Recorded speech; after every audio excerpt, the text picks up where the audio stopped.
जब आप प्रभु के भरोसे हो जाओगे तो पग पग देखोगे वो कैसे संभालते हैं आपको।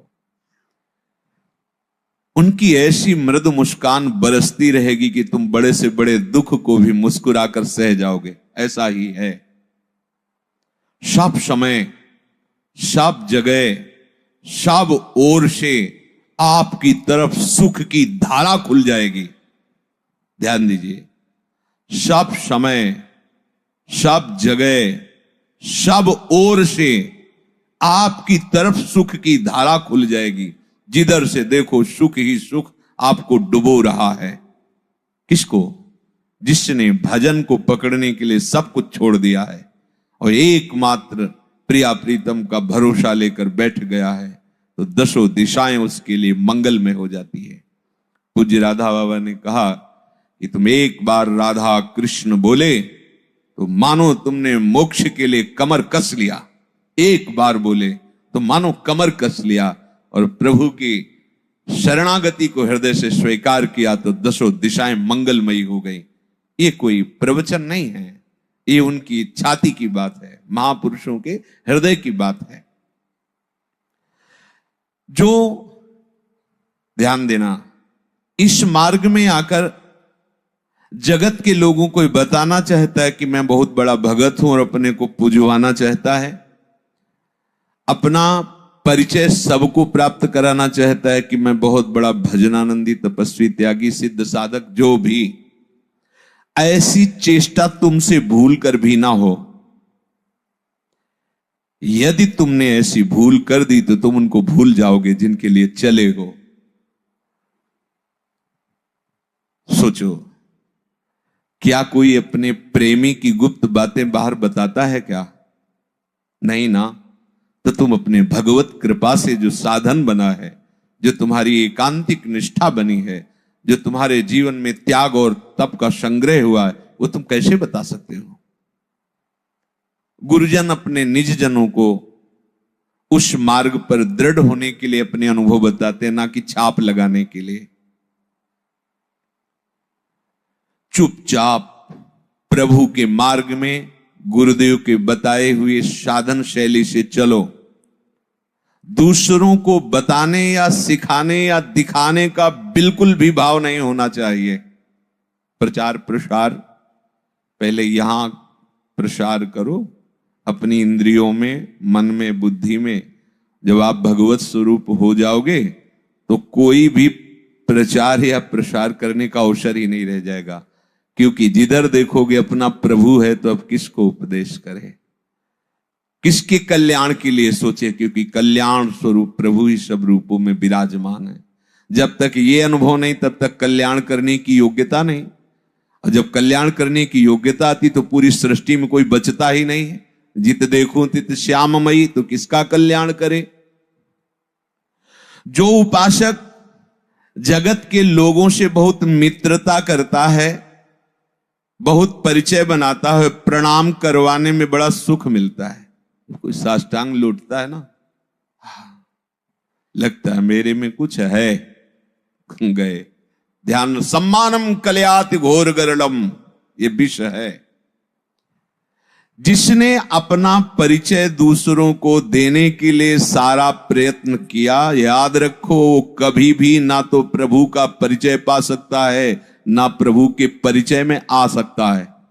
दोनों बातें समझ लीजिए, ना वो प्रभु का परिचय पा सकता है और ना वो प्रभु के प्रेम परिचय में आ सकता है। कोई कह सकता है वो सर्वज्ञ है, ये कैसे हो सकता है कोई प्रभु के परिचय में? आप देखो, भगवान कह रहे हैं, जो भक्त सर्वस्व समर्पण करके केवल मुझको जानते हैं, मैं केवल उनको जानता हूं, लक्ष्मी जी को भी नहीं जानता हूं, भगवान शंकर आत्मा है, उनको भी उतना नहीं। हे उद्धव, तुम्हारे जैसे निरपेक्ष प्रेमी महाभागवत को मैं जितना प्यार करता हूं, उतना अपने आप को भी प्यार नहीं करता। याद रखो, तुम्हारे ऊपर प्रियालाल की निरंतर कृपा बरस रही है, तुम उस कृपा में भींज रहे हो। कोई भी क्षण तुम्हारा उनके स्मरण से रहित ना होने पावे, वंचित ना रहने पावे। आप कहोगे हमें तो ऐसा अनुभव नहीं होता कि प्रतिपल हम पर कृपा है, तो कह रहे हैं देख लो तुम्हारी कोई प्यारी से प्यारी और वस्तु है। कैसा महापुरुषों ने मनन किया है। यदि तुम्हें शरणागति प्राप्त होने पर, भगवत मार्ग में आने पर अभी ऐसा अनुभव नहीं हो रहा कि हमारे ऊपर प्रियाजू की कृपा बरस रही, बरसंत में वो सहजाद्भुत सौख्य धाराम, तो कोई प्यारी वस्तु है, कोई प्यारा है तुम्हारा। देखो अंदर से उस प्यारी सी प्यारी वस्तु को, उस प्यारे से प्यारे संबंध को प्यारी जू और प्यारे जू से जोड़ो, अभी अनुभव हो जाएगा बरसंत में वो सहजाद्भुत सौख्य धाराम। वो तुम पर कृपा कर रहे हैं, पल पल तुम्हें संभाल रहे हैं। सचमुच सचमुच तुम्हें मालूम नहीं वो कब से तुम्हें प्यार कर रहे हैं, तुम्हें मालूम नहीं वो तुम्हें अपनी गोद में रखे हुए हैं। एक क्षण के लिए भी वो अपनी दृष्टि से तुम्हें दूर नहीं करते, पर तुमने अपनी दृष्टि उधर की ही नहीं। क्या बात, तुमने उधर दृष्टि ही नहीं की, तुम उनसे विमुख होकर दृष्टि संसार की तरफ किए रहे। उनका कल्याणमय कर कमल तुम्हारे सर पर है, अब तुम उसके बल पर वापस लौटो। ये तुम्हारा मार्ग नहीं है। तुम पूछोगे कि ये जलन जो बढ़ रही है हमारे हृदय में, ये चिंता बढ़ रही, शोक बढ़ रही, मन घबरा रहा है, पता नहीं क्या कैसा, ऐसा लगता है कि ना कोई आग है, ना कोई जलन है, ना कोई ताप है। ये मन की विमुखता है, घबरा रहा है। अनंत बलशाली प्रभु का आश्रय लेने में घबरा रहा है। नाशवान प्रतिपल छूटने वाले विषय के छोड़ने में घबरा रहा है। ये मन की चाल है। न कोई आग है, न कोई जलन है, न शोक है, ये केवल अज्ञान है। डरना मत, आगे बढ़ो। अभी वो भूमिका नहीं आई जो निर्भय अवस्था है। आगे कदम रखोगे तो आप खुद हंसोगे अपनी इस वृत्ति पर। जो हो रहा है होने दो, तुम्हारे रोकने से रुकेगा भी नहीं। तुम तो बस अपने मंगलमय आराध्य देव की इच्छा में अपनी इच्छाओं को मिला दो। आओ प्रवाह में बहते हैं। प्रवाह में बहने में जानते हो हाथ पैर नहीं चलाना होता। सत्प्रेम सिंधु मकरंद रसौघ धारा। अब इस धारा के प्रवाह में बहो। राधा राधा राधा। भयानक से भयानक भय भी तुम्हें भय नहीं दे पाएगा, और सुंदर से भी सुंदर कोई तुम्हें आकर्षित नहीं कर पाएगा। कब? जब राधा की धारा में बहोगे, प्रवाह में, लीला में। तुम्हें वो बता देंगे अपना रहस्य। लीला में तुम्हें ऐसा जगा देंगे कि तुम कभी सोओगे नहीं। सोने का मतलब ये तमोगुणी निद्रा नहीं, मोह निद्रा, अज्ञान निद्रा। तुम्हें वो दिखा देंगे कि वो कब से तुम्हें प्यार कर रहे हैं। जब से प्यार कर रहे हैं तब से अलग ही नहीं हुए। तुम ही भागते रहे, उनकी तरफ कभी देखा नहीं। तभी तो भक्तजन रोते रहते हैं कि कितने अहेतु की कोई हेतु नहीं। आप जैसे महान को मुझ जैसे क्षुद्र से क्या हेतु हो सकता है, पर इतना प्यार। फिर बाद में अनुभव करा देंगे कि तुम उन्हीं के स्वरूप हो, कोई और नहीं। बस उस समय तुम उनके हाथ के विशुद्ध खिलौना बनकर उनकी नित्य लीला में प्रवेश पा जाओगे। जैसे कोई कहता है ना कि मैं नित्य लीला में प्रवेश पा रहा हूं, अज्ञान की बात है। जब तक मैं का स्मरण है तो नित्य लीला में कैसे प्रवेश?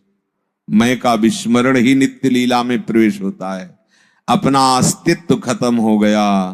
ब्रह्म नहीं, माया नहीं, नहीं जीव नहीं काल, अपनी हूं सुधि ना रही, एक रहे हो नंदलाल। अब ये लीला में कभी कभी लगता है साधक ये बड़ी बड़ी बातें करके केवल प्रणाम करवाने के लिए ऐसी झूठी बातें बोलता है, केवल सम्मान के लिए।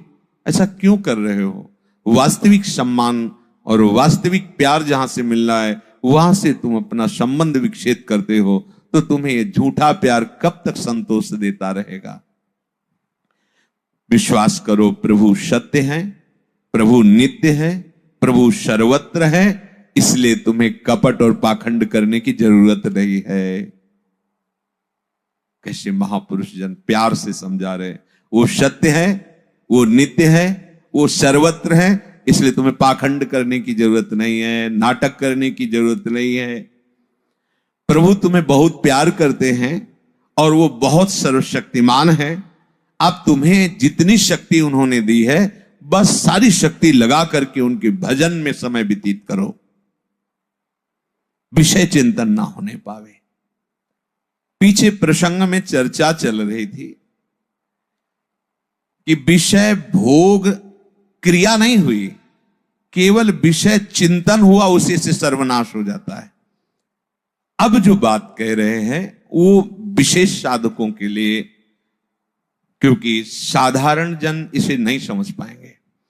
इसमें कह रहे हैं कि विषयों को भोगता हुआ वो हृदय की निर्मलता को प्राप्त होता है। विषय ना भोगता हुआ विषय का चिंतन करते हुए वो सर्वनाश को प्राप्त होता है। यहां कह रहे हैं विषय का चिंतन नहीं, बिल्कुल चिंतन नहीं। चिंतन प्रभु का हो रहा है, क्योंकि उसने अपनी बुद्धि प्रभु में प्रतिष्ठित कर दी। ना किसी भोग से राग है, ना किसी भोग से द्वेष है, ना कोई इच्छा है। जब इच्छा ही नहीं तो त्याग क्या। अब भगवत विधान से जो उसके सामने आता है, उस भोग को वो भगवत प्रसाद रूप भोगता है, प्रतिपल उसका अंतःकरण निर्मल होता चला जाता है। ये आश्चर्य की बात है। ये स्वयं भगवान कह रहे राग द्वेष वियुक्तैस्तु विषयानिन्द्रियैश्चरन् आत्मवश्यैर्विधेयात्मा प्रसादमधिगच्छति प्रसादे सर्वदुःखानां हानिरस्योपजायते प्रसन्न चेतसो ह्रासु बुद्धि पर्यवतिष्ठते। श्री भगवान कह रहे हैं ये जो अभी हम पहले बोले वो इसी की पुष्टता के लिए बोले। यदि तुम्हारी ऐसी धारणा है, जैसा अभी प्रथम में आपने भगवत कृपा शब्दों को सुना, हमारी बुद्धि केवल प्रभु में है और उसको हम सरल भाव से बता रहे हैं। अब हमें वही भोग भोगने हैं जो हम अपनी प्रियाजू को अर्पित कर सके। अपने भोग भोगता नहीं है, भोग भोगता प्रियालाल है, अपने प्रसाद भोगता है। बस सरलता से समझ लो। अगर उसको प्रवीणता से बताएंगे तो अपने वृंदावन वासी हैं, कम समझ में आएगी, क्योंकि इसके समझने के लिए बनारस की बुद्धि चाहिए। ये जो श्लोक है इसके समझने के लिए वेदांत बुद्धि चाहिए, बहुत प्रवीण बुद्धि। तो भक्तों की भूरी बुद्धि होती है, उनके भोलेपन में ही सारा ज्ञान छुपा होता है। अब अपने को इसको भक्ति स्वरूप में लेना है। राग द्वेष वियुक्तैस्तु, प्रभु कह रहे हैं कि यदि किसी भी विषय में राग है या द्वेष है, राग का मतलब समझते हैं प्रियता, दोष का मतलब समझते हैं अप्रियता, अनुकूलता, प्रतिकूलता, सुखद दुखद, ये है राग द्वेष। जिस व्यक्ति से अनुकूलता, प्रियता, सुख की संभावना होती है वहां राग हो जाता है। ऐसे वस्तु, व्यक्ति, स्थान से, और जहां राग होता है वहां द्वेष जरूर होता है, जरूर होता है। ऐसा नहीं कि आप केवल राग का ही, क्योंकि कुछ वस्तुएं अनुकूल होंगी तो कुछ प्रतिकूल होंगी। हो सकता है वही वस्तु कुछ समय बाद प्रतिकूल लगने लगे तो उसी से द्वेष हो जाए। हो सकता है वही व्यक्ति जो आज राग का कारण बना कल द्वेष का कारण बन जाए। अगर राग द्वेष युक्त बुद्धि है और वो विषयों का चिंतन मात्र करती है तो प्रभु कहते हैं कि उसका उत्थान नहीं होता, पतन हो जाता है, प्रणश्यति, नाश हो जाता है।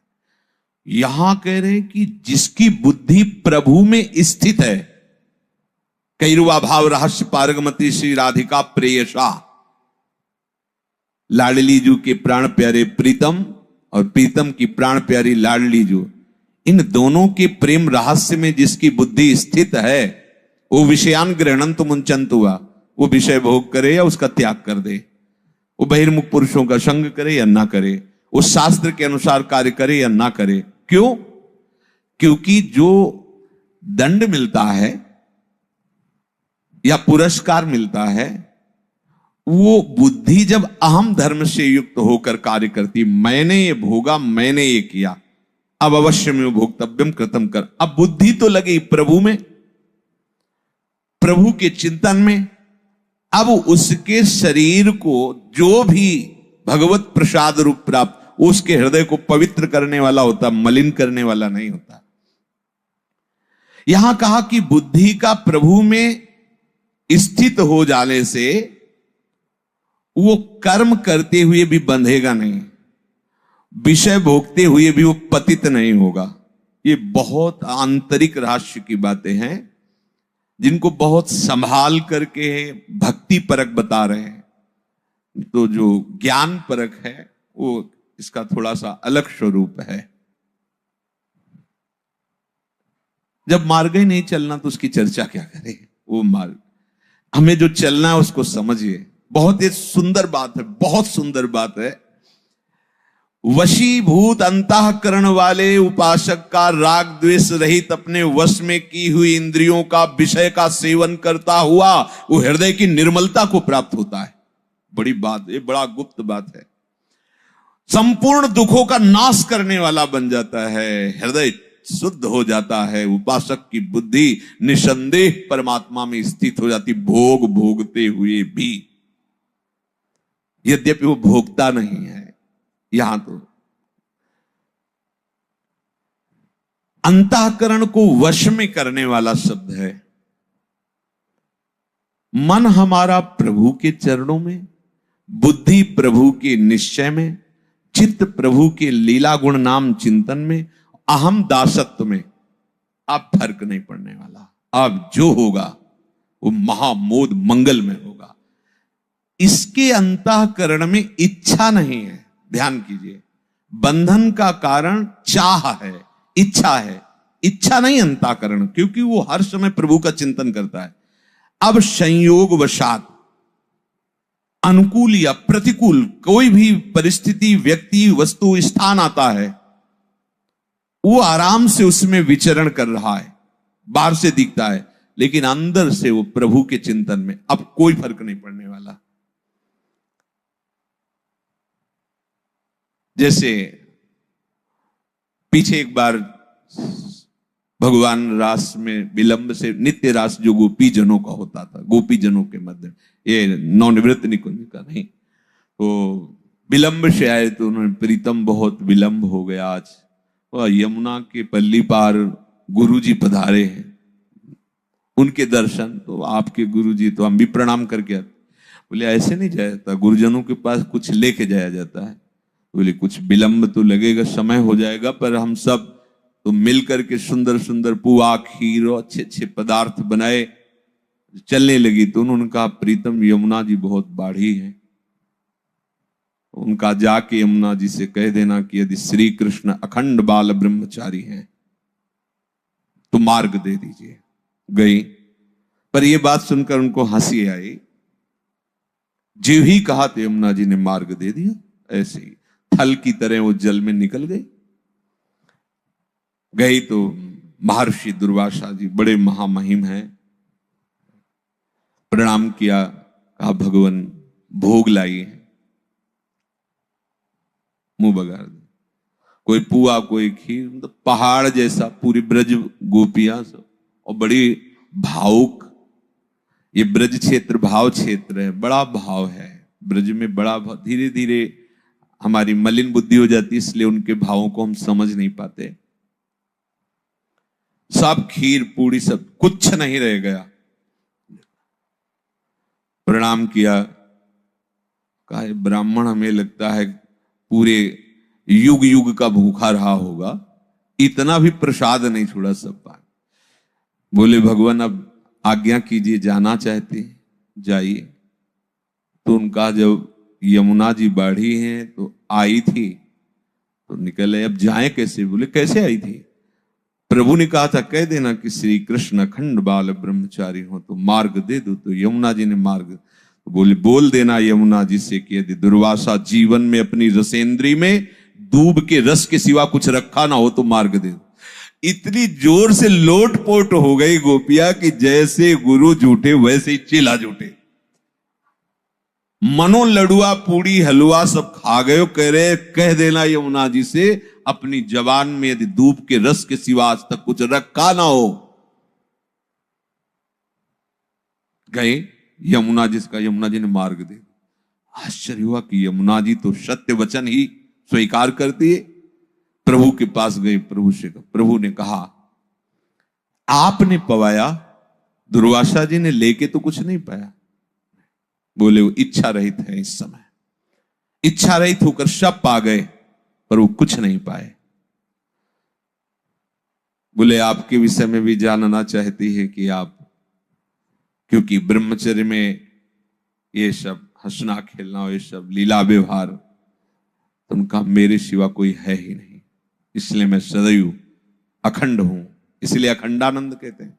मेरे सिवा कोई है नहीं और मैं कभी किसी शरीर से नहीं खेलता, आत्मानंद में, आत्मस्वरूप में। ये जितनी गोपी जन प्रभु के पास है शरीरधारी नहीं है, ये सब आत्मस्वरूप है, आत्मस्वरूप। जब कुछ ब्रजवासियों ने उनको रोका तो जो चली थी उनसे पहले वो श्री कृष्ण के पास थी, तो शरीर तो वही आत्मस्वरूप। ये जितने भी भाव दे हैं ये आत्मस्वरूप है, ये पांच भौतिक नहीं है, ये आत्मस्वरूप। और आत्मस्वरूप में कहीं मलिन विकार की कोई गुंजाइश ही नहीं होती। तो भगवान का जो विलास है, जो लीला विलास है, वो स्वयं में स्वयं से है, दूसरा कोई है ही नहीं, स्वयं से स्वयं में। वो जब तक उस ऊंचाई पे बुद्धि नहीं होती तब तक वो नहीं। हम देखते हैं गोपी और श्री कृष्ण, हम देखते हैं वृंदावन कुंज निकुंज, बहुत कुछ नहीं है, एक ही वही प्रेम स्वरूप प्रभु वृंदावन बन करके, वही प्रेम स्वरूप प्रभु कुंज निकुंजे बनकर, वही प्रेम स्वरूप प्रभु ये सब रसिक के हृदय में रस स्वरूप बनकर अपने आप से अपने आप में स्वप्रतिबिंब विभ्रमा।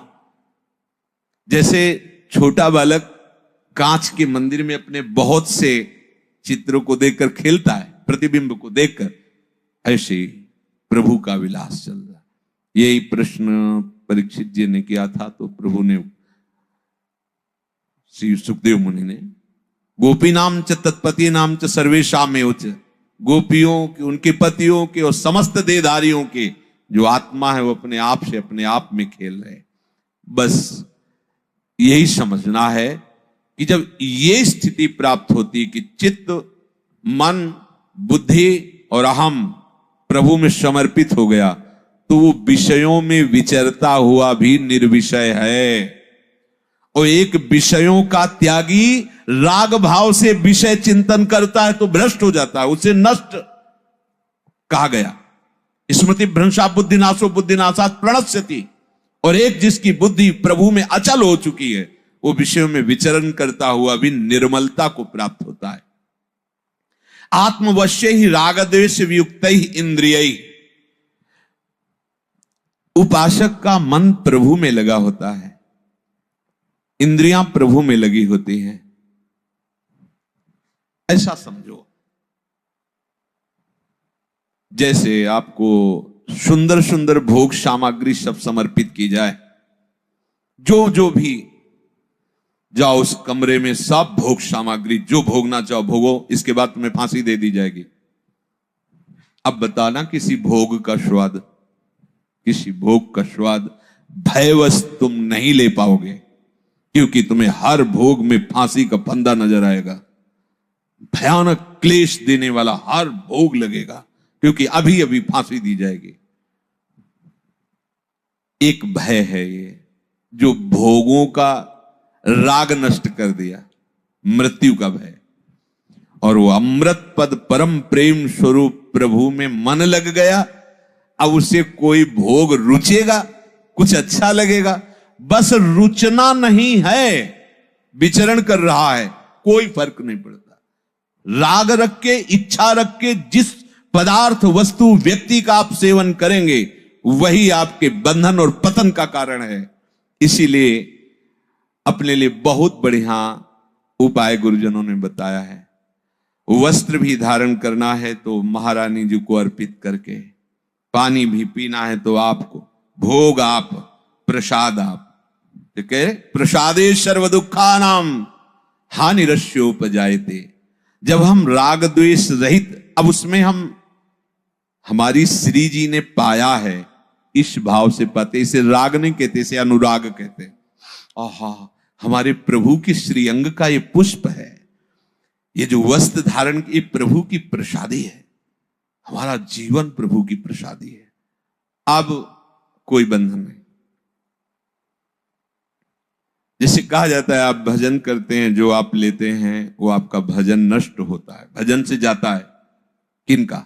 तपस्वियों का, त्यागियों का, सन्यासियों का, भजनानंदियों का, भक्तों का नहीं। क्यों? क्योंकि भक्त कुछ भोग करता ही नहीं, वो प्रसाद सेवन, और प्रसाद से क्या होती? आत्मोन्नति होती। प्रसादे सर्व दुखानाम हानिरस्योपजायते प्रसन्न चेतसो ह्रासु बुद्धि परिवतिष्ठिते। उसका फल होगा कि उसकी बुद्धि प्रेम विकल हो जाएगी।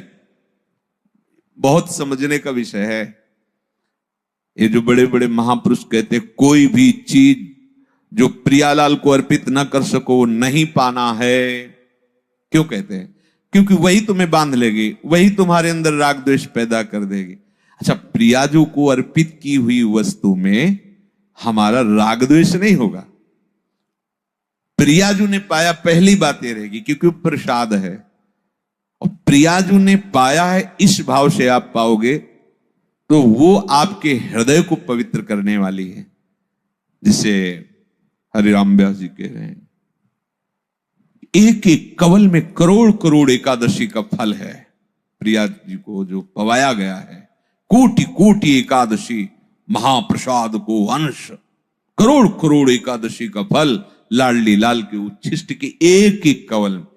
एक बार सत्संग में बताया था, श्री कबीरदास जी कहते हैं कि जो प्रभु को भोग लगा दिया गया, उसके एक एक कण में बड़े बड़े व्रत और तीर्थ अवगाहन किए जाए तो भी वो फल बराबरी नहीं हो सकता। प्रसाद हृदय की प्रसन्नता का स्वरूप बनता है जाकर के। साधक के लिए, उपासक के लिए सबसे बड़ी सावधानी है कि हम किसी विषय के भोक्ता नहीं हैं। बहुत सावधानी से इसका स्वरूप समझना है। आपने पहले निश्चय किया कि ये जो वस्तु बन रही बड़ी स्वादिष्ट है, जल्दी से दिखा के पाले। आप भोक्ता हो, बंधोगे, हिसाब किताब होगा।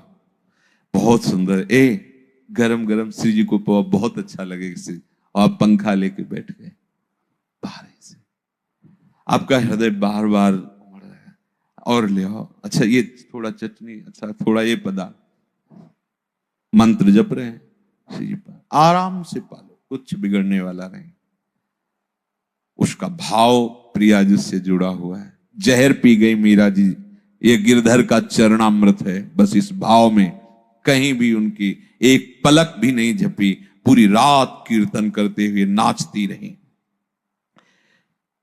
जो उपासक इन इंद्रियों के वशीभूत होकर कोई भी भोग करता है, वो पतन का कारण है। भोग करे या न करे, उसका चिंतन करता है तो पतन का कारण है। प्रभु कह रहे हैं कि विषयान चरण, जिसका अंतःकरण अपने वश में है, जिसकी इंद्रियां राग द्वेष से रहित हैं, वही वश में किए हुए है। ऐसा साधक इंद्रियों से विषयों का सेवन करे, सब प्रकार का व्यवहार करे, पर उसका अंतःकरण निर्मल ही होता चला जाएगा। मूल बात समझ रहे ना? सब प्रकार का व्यवहार, खान पान, घर परिवार, नौकरी पेशा सब कर रहा है, लेकिन सबका उद्देश्य केवल प्रियालाल के प्रति है। अब वो प्रतिदिन उन्नति को प्राप्त होता चला। कोई भी भोग मेरे लिए नहीं, बस ये बात समझ लीजिए। और वैसे भी देखा है हर वस्तु का स्वाद बढ़ जाता है जब प्रभु को अर्पित कर दी जाती है। गांव में अपने सत्यनारायण की कथा होती थी तो पंजीरी और पंचामृत पर तो अपने लोग डबल डबल बार उसके 1 चम्मच पंचामृत मिलता। घरों में खूब दूध होता, गांव में तो गायें और सभी रहते, खूब वो स्वाद कहीं नहीं मिलता। चाहे 5 लीटर चीनी और डाल के वैसे ही बना लो, वो जो स्वाद भगवत कीर्तन भगवत कथा के बाद भगवत अर्पित करके इतनी पंजीरी और वो पंचामृत, तो ऐसा लगता था कि अगर ये लोग रोके ना तो कई बार लाइन में लग के ले। देखो प्रियालाल का थोड़ा सा भी किनका जब आता कितना सुख मिलता है। प्रसन्न चेतसो ह्रासो, कोई भी चीज अमनिया नहीं लेनी क्योंकि मैं भोगता नहीं हूं। ये बात समझ जाओगे तो बहुत करुणा करके प्रभु ये रहस्य बता रहे हैं। जो राग द्वेष रहित होकर विषयों का सेवन करता है तो उसका मन प्रसन्न रहता है। और ये मानसिक सबसे बड़ी तपस्या होती है, अपने मन को प्रसन्न रखना।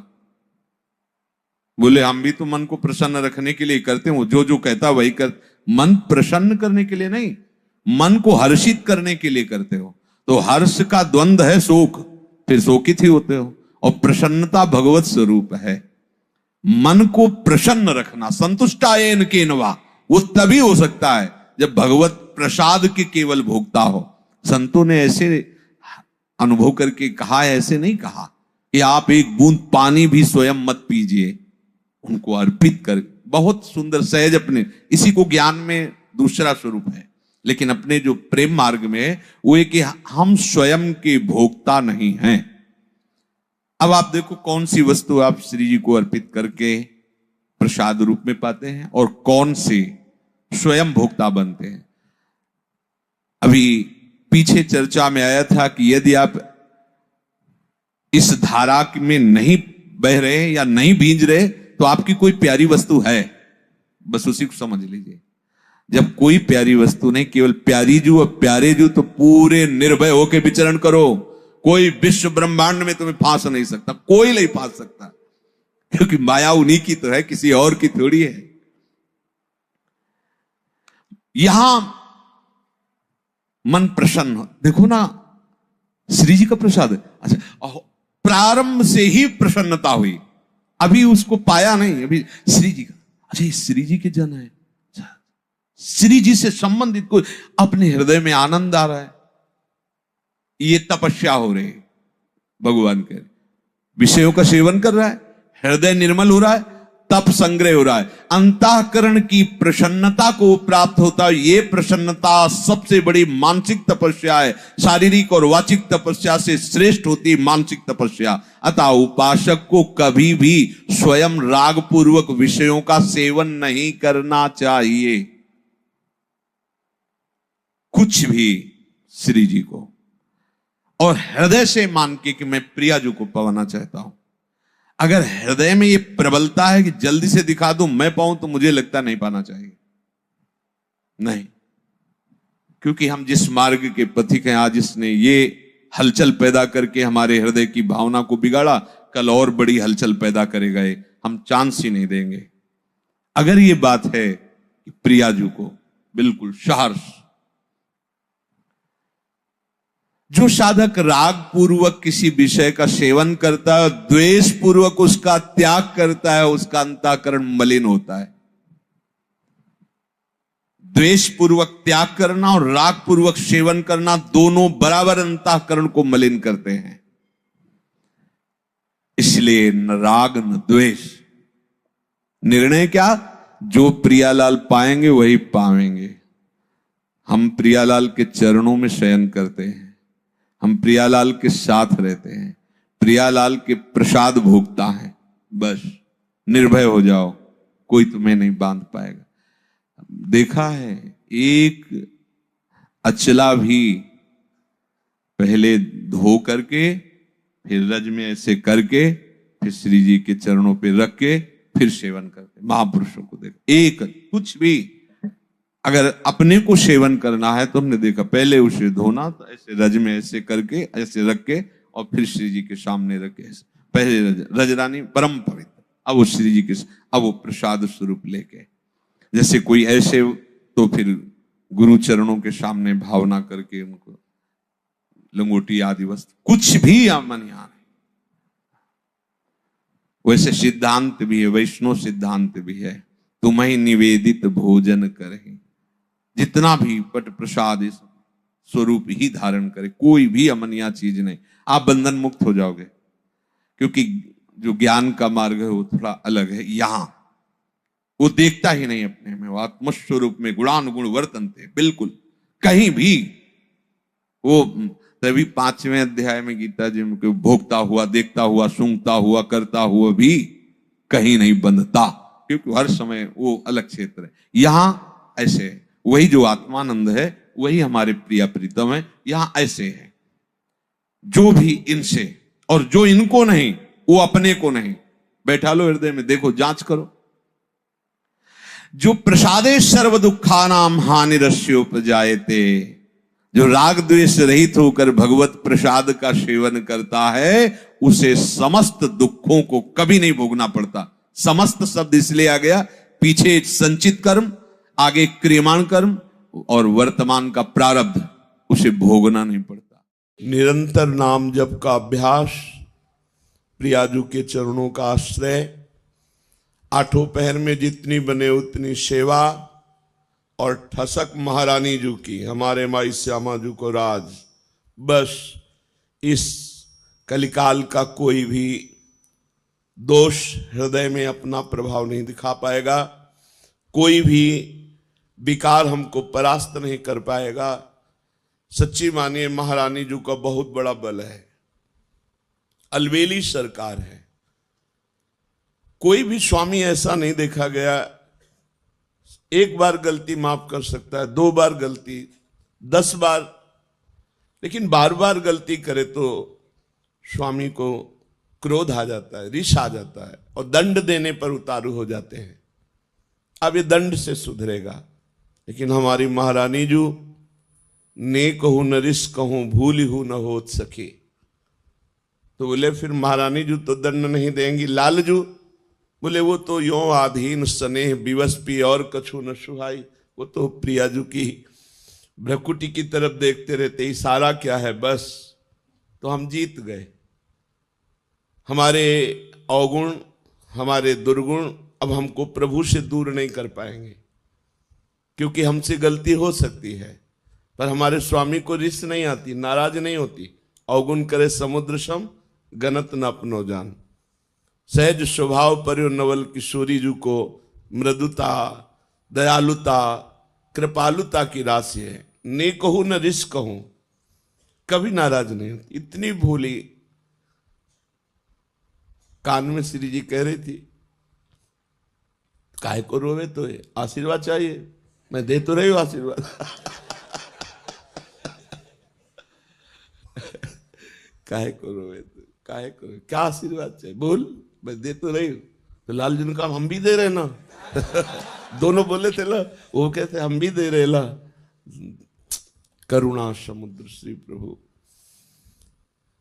यही है, ये वृंदावन उनका घर है, उनका महल है।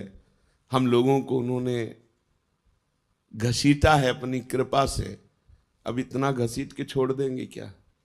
नहीं नहीं, विश्वास करो, ऐसे ही गोद में खिलाना है, ऐसे ही दुलार करना है, यहां भी और शरीर छूटने के बाद भी। ये मन में आ जाना चाहिए, हमें श्री जी के पास जाना है। हमारे जीवन में एक उत्साह आ जाना, जिसे हम किसी अपने प्रियजन के घर जाना हो तो कैसा उत्साह रहता है। मुझे अमुक के जिनसे प्रेम है तो हमारा मन होता है ना कि हम उनके पास जाए। जैसे परदेश गया हुआ आदमी अपने घर में जाने के लिए कैसे तत्पर रहता है, ऐसे हमको दिन में कितनी बार याद आता है कि हमें प्रियाजू के पास जाना है, हमें अपने स्वामी जी के पास जाना है, हमें वृंदावन जाना है। बोले वृंदावन रहे तो अभी हम देख नहीं पा रहे ना, हमें वृंदावन जाना है, हमें प्रियाजू से मिलना है। बोले वृंदावन में रह रहे प्रियाजू की सेवा कर रहे हो? नहीं, मुझे वृंदावन जाना है। वो वृंदावन यही है पर हमें दिखाई नहीं दे रहा। हमें ईंट पत्थर का, हमें संसारिकता दिखाई दे रही। नए नक्षत्र दिखत नहीं, ये माया कर रूप नहीं। मुझे वृंदावन, मुझे प्रियाजू के अपने घर जाना है। हमारे घर के हैं, स्वामी हैं, सखा है, जीवन धन है। बस ये बातें अंदर चलने लगे, अंदर ये मनन चलने लगे, बस हमारी माया पर विजय प्राप्त करने वाली वृत्ति आ गई। हर समय इन्हीं का स्मरण बना रहे। इनको अपनापन बहुत प्यारा लगता है, इनको सिर्फ अपनापन की ये मेरा जन है बस, और कोई नहीं इनके जैसा कृपालु। पक्का समझ लीजिए, इस जगत में गुणी का आदर है, अवगुणी को कोई नहीं स्वीकार करता। इस संसार में लायक को पूजा जाता है, नालायक को ठोकर लगाई जाती है। लेकिन श्री जी का दरबार ऐसा है जहां लायक को रोक दिया जाता है और नालायक को पास कर दिया जाता है। पक्की हमारी बात मान लेना, हृदय की बात कह रहा हूं। जिसको अभिमान है कि मैं लायक हूं तो उसे रोक दिया जाता है, रुको देखो तुम क्या लायक हो। और जिसे लगता है मैं किसी लायक नहीं हूं तो बोले आ जाओ, यही दरबार दीन को आदर रीत सदा चली आई। हम अपने में देखें क्या लायकात है, क्या पावर है। कुछ नहीं है, जो कुछ है वो प्रियालाल है, कुछ नहीं। अगर हम में जितेंद्रियता है, पवित्रता है, भजन है, सेवा है, तो उन्होंने मुझे स्वीकार किया इसलिए है, अपने में कुछ नहीं। बस मस्त रहना सीखो। अपने घर जाना है, अपनी प्रियाजू से मिलना है। अब इस बार चूक नहीं होनी, अनंत जन्मों से भटकता रहा, अब नहीं चूक होनी। अब घर जाना है। जैसे घर जाना है तो फिर जिस घर में रहते होते उसमें राग नहीं होता है, क्योंकि वो परदेश है, परदेशी दूसरे के मकान पे राग नहीं करता। ये सब राग करने लायक नहीं। हमें अपने घर जाना है, श्री जी के पास जाना है। जब तक हैं तब तक उनकी प्रगट सेवा में, उनकी आज्ञा के अनुसार जीवन बिताने की चेष्टा करते हैं, मगर हमारा लक्ष्य हमें श्री जी के पास जाना है। बस अंदर इतनी ठान लो, बस जिस दिन श्री जी से अपनापन हो गया, बाजी जीत गए, माया पर विजय प्राप्त कर ली। कुछ नहीं देखती श्री जी, कुछ नहीं देखती, बस अपनापन देखती है। और हम श्री जी को अपनापन नहीं दे पाते, बस इतनी बात है। अपनापन हम अपनी इंद्रियों को, मन को, ये सब, श्री जी को नहीं। श्री जी मेरी, मतलब श्री जी जैसे अपने भाई को देखे कैसा लगता है, अपनी बहन को देखे कैसा लगता है, अपनी माँ को देखे कैसा लगता है, अपने पिता को देखे तो कैसा, ये मेरे हैं, भले बाबा जी बन गए हैं, तो देख के एक बार तिरछी चितवन से ऐसे मेरे बाप हैं, मेरी माँ है, मेरे पिता है। और ये जन्म जन्म की हमारी आत्मा है, हमारे प्राण है, हमारे प्रीतम है, हमारे जीवन धन, इनको भूल गए थे हम। अब हमको गुरु ने याद दिलाई कि ये हमारे घर वाले हैं, यही हमारे प्रीतम है। बस अब आठों पहर चिंतन करते हुए जीवन व्यतीत कर रहे हैं। समय हमें जाना है, वृंदावन जाना है, अपने घर जाना है, अपनी प्रियाजू के पास जाना है। इस छली कपटी संसार में नहीं रहना। पाए जान जगत में सब जन, कपटी कुटिल कलयुगी टंच नहीं रहना, नहीं आना पुनः इस संसार में। हमको अपनी प्रियाजू के पास रहना। बस एक जिद, एक अंदर लालसा, नहीं मुझे जाना है, तो जाने की तैयारी जो होती है वो रसिक महापुरुष बताते हैं। कैसे रहो, कैसे बोलो, कैसे बैठो, कैसे चलो। नहीं, देखो संसार को अपने पन का पूरा राग होता है, मम्मी पापा, रिश्ते नाते, बस परमार्थिक को पूरा प्यार होता है भगवान में, वही परमार्थिक। और तो सब फिर दंभ पाखंड नौटंकी नाटक है। पैसा कमाने का, वासनाओं की पूर्ति करने का, पेट भरने का हमने धंधा खोल लिया। फिर तो अगर प्रभु से प्यार नहीं, प्रभु से अपनापन नहीं, प्रभु की प्राप्ति की लगन नहीं, अगन नहीं, अंदर आग नहीं पैदा हुई, प्रभु के लिए जलन पैदा नहीं हुई, तो फिर क्या, फिर तो खाते पीते जीवन व्यतीत करते। पशु पक्षी भी हैं, अन्य योनियां भी हैं, अन्य जन भी है। परमार्थिक का एक ही लक्ष्य होता है, प्रभु, प्रभु की चर्चा, प्रभु का नाम, प्रभु के गुण, प्रभु के जन, प्रभु का कुछ भी, वो प्रभु में मगन, प्रभु के सिवा और कोई अपनापन नहीं दिखाई दे। ये अंदर की बात रखने, बाहर व्यवहार में तो सबसे हमें सब जीवन सो प्रीति, तो परिवार की मिले चाहे बाहर की मिले, सबसे प्रीति दिखानी है, लेकिन अंदर से प्रीति केवल प्रियाजू से हो। बहुत कृपालु दरबार मिल गया, श्री जी के चरणों का आश्रय मिल गया। अब ये चूक मत करना, ये इधर उधर झांका ताकि इधर उधर की बातें, कुमार्गामी जो व्यक्ति हैं उनको हम साधक नहीं कहते हैं, ऐसे का संग न करे, मुख न देखे, गुरुद्रोही इष्टद्रोही का मुख न देखे, जो गुरु की अवहेलना कर दिया उसका मुख न देखे, उससे संभाषण न करे, तभी इस मार्ग में आगे। अगर ऐसे लोगों को मित्र बनाओगे, ऐसे उससे बात करोगे तो तुम भी भाग जाओगे, तुम्हारे अंदर भी मलिनता आ जाएगी, प्रतिकूलता। और ये जन्म मिला है श्री जी से मिलने का। मान लो साथ चलना है, हम तुम्हें साथ लेके जाएंगे। कैसे? हमारा एक स्वरूप ये है जो तुम पांच भौतिक देख रहे हो, एक स्वरूप है जो तुम्हारे हृदय में बैठा है, जिसे तुमने गुरु माना है। वो तुम्हें जीवन मुक्त बना के लेके ही जाएगा, वो नहीं जाएगा कहीं। ये स्वरूप तो ढनक सकता है आज भी, कल भी, कभी भी, लेकिन जो तुमने गुरु माना तुम्हारे हृदय में है जो भाव, वो भाव रूपी गुरु तुम्हें महाभाव में पहुंचा कर ही ले जाएगा। ये हमने बड़े महापुरुषों से, श्री एकनाथ जी महाराज अपनी भागवत में कहते हैं कि जिसने भाव से गुरु बना लिया तो गुरु का बाह्य शरीर तो पंचभौतिक है, वो तो क्षीण हो जाएगा, लेकिन गुरु का भाव दे शिष्य को जीवन मुक्त बना के ही मुक्त होगा, चाहे जितने जन्म लगे। अब तो नजदीक आ चुके हो, जन्म की तो कोई बात ही नहीं रह गई, क्योंकि धाम में यहाँ वास कर रहे हैं, प्रियाजू के नजदीक हर समय उनकी परिचर्या में। अब तो हमें जाना ही प्रिया, बस आपको ठान लेना है मुझे प्रियाजू के पास जाना है। और ये जहां ठाना तो आपके पास माया अपने ऑफर भेजने लगेगी, ये भोग भोग लो, ये मकान ले लो, ये ले लो, ये ले लो, बस नष्ट हो गए आप। ये माया है, सब कुछ करा सकती है, लेकिन प्रियाजू नहीं दिला सकती। उसके लिए सब कुछ छोड़ा है।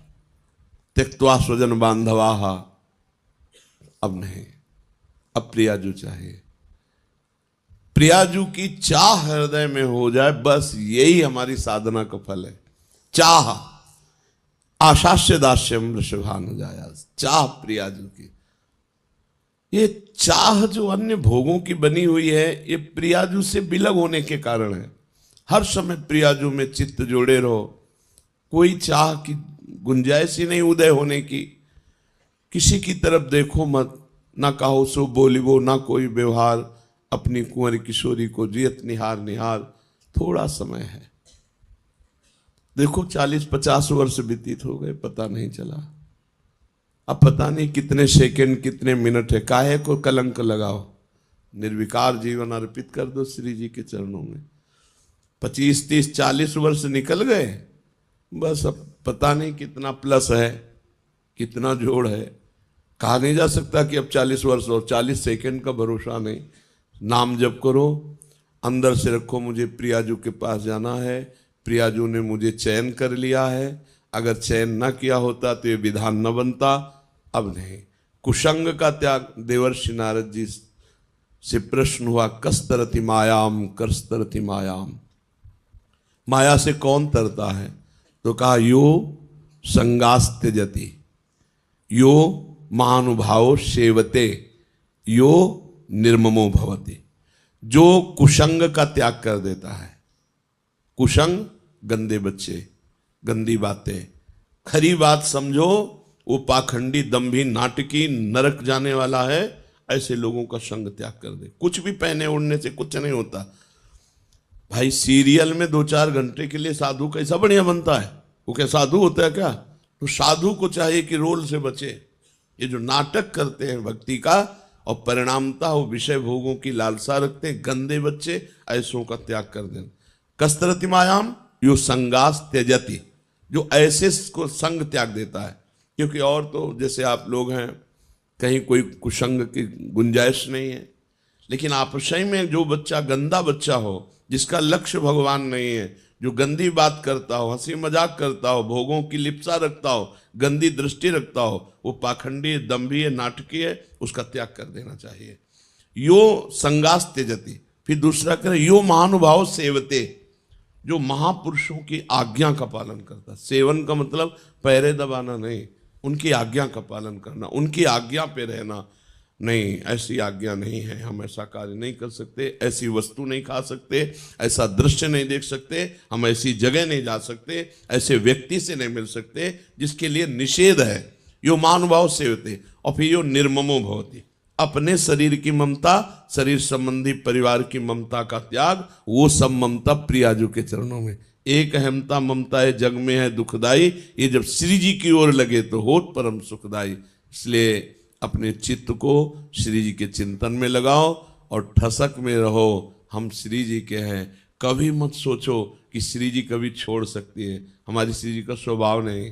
नेक हो न रिस्क हो, भूली हो न हो, कितना भी अपराध बन जाए डरते हुए सामने जाओ तो गले लगा लेते। बहुत दुला दासी वत्सला कर ही राधा, कैसे तुम्हें बताएं।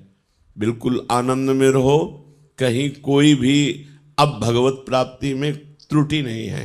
बस अपनी तरफ से सावधान रहो, अपना लक्ष्य रखो, धाम नाम और उनकी करुणा कृपा से ये आखिरी जन्म होना चाहिए।